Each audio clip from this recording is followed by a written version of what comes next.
बीडमधलं संतोष देशमुख हत्या प्रकरण महाराष्ट्रभर गाजलं। या प्रकरणातला मुख्य आरोपी वाल्मिक कराडचा मुलगा सुशील कराडनं सोशल मीडियावर एक पोस्ट केली आणि त्या पोस्टमुळे चर्चांना उधाण आलंय। आता मात्र सगळ्यांच्या समोर सर्व काही बोलणार अशा आशयाची ही पोस्ट आहे जी सुशील कराडनं केली आहे आणि त्यामुळे सुशील कराड नेमकं काय बोलणार आहे याची बीडमध्ये उत्सुकता आहे। आता मात्र सर्वांसमोर सर्व काही बोलणार। वाल्मिक कराडच्या मुलाची पोस्ट, सुशील कराड कोणता गौप्यस्फोट करणार।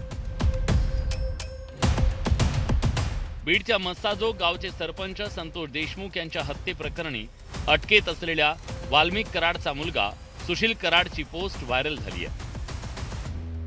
आता मात्र सर्वांसमोर सर्व काही बोलणार अशा आशयाची पोस्ट सुशील कराडनं केली आहे। सुशील कराडनं केलेल्या या सोशल मीडियातल्या पोस्टवर बीडमध्ये जोरदार चर्चा सुरू झाली आहे। आरोपीचा मुलगा आहे तो, तर त्यांनी पोस्ट वगैरे टाकायला नाही पाहिजे, एक प्रेस कॉन्फरन्स घेतली पाहिजे आणि काय घडलं, कुणी राजाश्रय दिला, कुणी ह्या सगळ्या चुकीच्या गोष्टी घडून दिल्या किंवा कुणाच्या सल्ल्यानं झाल्या, ह्या गोष्टी स्पष्ट करायला पाहिजेत। एवढा 14 महिन्याचा वेळ घालण्याची गरज नाही लागत, कारण खरंच जर तुम्ही याच्यामध्ये आज बोलायचं आहे ते कधीतरी बोलायचंच आहे, तर तुम्ही पोस्ट टाकण्यापेक्षा डायरेक्ट बोललं पाहिजे की काय घडलं आहे, कुणी राजाश्रय दिला आहे, कुणी ही हिंमत दिली खून करेपर्यंत लोकांची लेकरं संपवण्यापर्यंतची।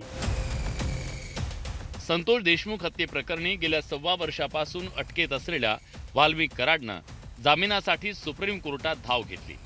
मात्र सुप्रीम कोर्टानं वाल्मिक कराडचा जामीन अर्ज फेटाळून लावला, त्यामुळे वाल्मिक कराडला मोठा धक्का बसलाय।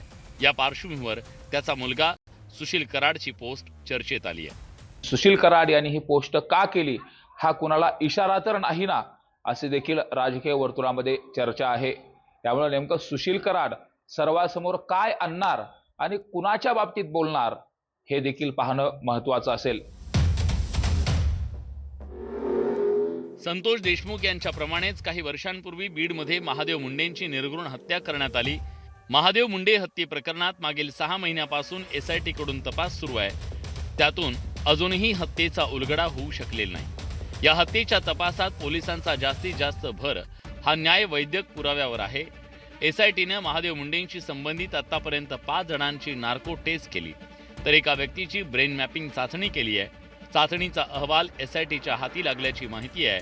हा अहवाल न्यायालयात सादर केला जाणार आहे।